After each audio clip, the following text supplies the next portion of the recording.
Cystic fibrosis এর চিকিৎসা পদ্ধতি কি রয়েছে আমাদের দেশে? দেখুন, সিস্টিক ফাইব্রোসিস একটা জেনেটিক ডিজিজ, একটা জন্মগত ত্রুটি। হ্যাঁ, তো এটার চিকিৎসা পদ্ধতি আসলে ওয়ার্ল্ডে, এটা যেহেতু একটা ওয়েস্টার্ন কান্ট্রি, বারবার বললাম যে ওয়েস্টার্ন কান্ট্রির এটা সাদা চামড়াদের রোগ, ওদের চিকিৎসা পদ্ধতি অনেক এগিয়ে গিয়েছে।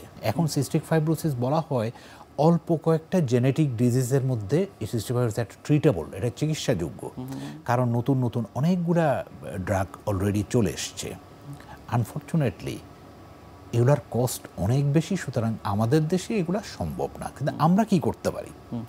আমরা একটু সিস্টিক ফাইব্রোসিসের কিছু সুন্দর কিছু ট্রিটমেন্ট আমরা দিয়ে আমরা ডিজিজটাকে মোটামুটি একটা নিয়ন্ত্রণে রাখতে পারি, যেটা বাংলাদেশ, ইন্ডিয়া, যারা ইন্ডিয়াতে এখন ওরা সুন্দরভাবে একটা প্রোটোকলাইজড একটা ট্রিটমেন্ট করে এবং ওদের বাচ্চাগুলো বেশ ভালো, অনেক বড় হয়ে যায়।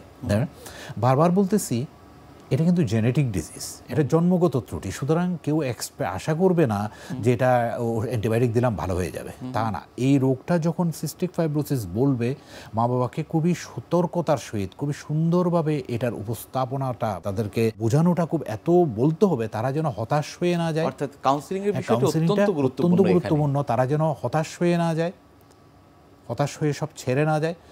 আবার এমনভাবে বলা যাবে না খুব আশাবাদী হয়ে, তারা যেন অতি আশাবাদী হয়ে আপনার কাছে দুদিনের জন্য করবে, কারণ দুইটাই খারাপ। এটাকে প্রথম যে জিনিসটা হলো যে সিস্টিক ফাইব্রোসিসে কিছু জিনিস, মানে শ্বাসতন্ত্রটাকে পরিষ্কার রাখতে হয়। আমরা কিছু ওষুধ দিই, মানে যে ওষুধগুলো যেগুলো স্পেশালিস্ট ছাড়া তো অন্য কেউ পারে না, সুতরাং এগুলো এখানে বলারও প্রয়োজন নাই। তো যে জিনিসটা হয়, আপনি সিস্টিক ফাইব্রোসিস যখন ডায়াগনোসিস হবে বা চিন্তা করবে, আপনি একজন সিস্টিক বিশেষজ্ঞ চিকিৎসকের, বক্ষবিধি বিশেষজ্ঞ যারা থাকে তাদের সাথে যেমন, তারা আপনাকে সুন্দর করে একটা প্রোটোকল করে দিবে কিভাবে সিস্টিক ফাইব্রোসিস ডিজিজটাকে আপনি নিয়ন্ত্রণে রাখবেন, এবং মা বাবাকে খুব সুন্দর করে একটা কাউন্সেলিং করা, যাতে ফুল ফ্যামিলি এই ডিজিজটার সাথে নিয়ে ডিজিজটাকে মেনে নিয়ে যেন এগিয়ে যেতে পারে। তাহলে বাচ্চাটার জন্য ভালো হবে এবং বাচ্চাটার লাইফ লংজিভিটিটা অনেক বেড়ে যাবে। অনেক ধন্যবাদ আপনাকে আমাদের আজকের এই অনুষ্ঠানে আসবার জন্য। ধন্যবাদ আপনাকে। জি, এনটিভিকে ধন্যবাদ। প্রিয় দর্শক, এতক্ষণ দেখছিলেন স্বাস্থ্য প্রতিদিন। কথা হচ্ছিল খুব গুরুত্বপূর্ণ একটি বিষয়, শিশুদের সিস্টিক ফাইব্রোসিস নিয়ে। আশা করি আমাদের এই গুরুত্বপূর্ণ তথ্যগুলো আপনাদের অনেক বেশি উপকারে আসবে। অনুষ্ঠানের পর্যায়ে দেখে নেব কি থাকছে আগামী পর্বে স্বাস্থ্য প্রতিদিন অনুষ্ঠানে।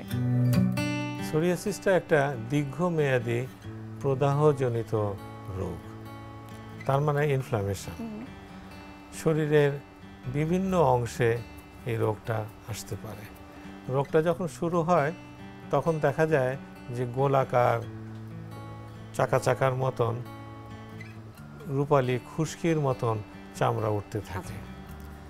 শরীরের সাধারণত যে প্রেশার পয়েন্টগুলো, যেখানে চাপ লাগে, যেমন কুনিতে, হাঁটুতে বা হাতের চাপ যেখানে লাগে, এই প্রেশার পয়েন্টগুলোর থেকে এটা উৎপত্তি হয়।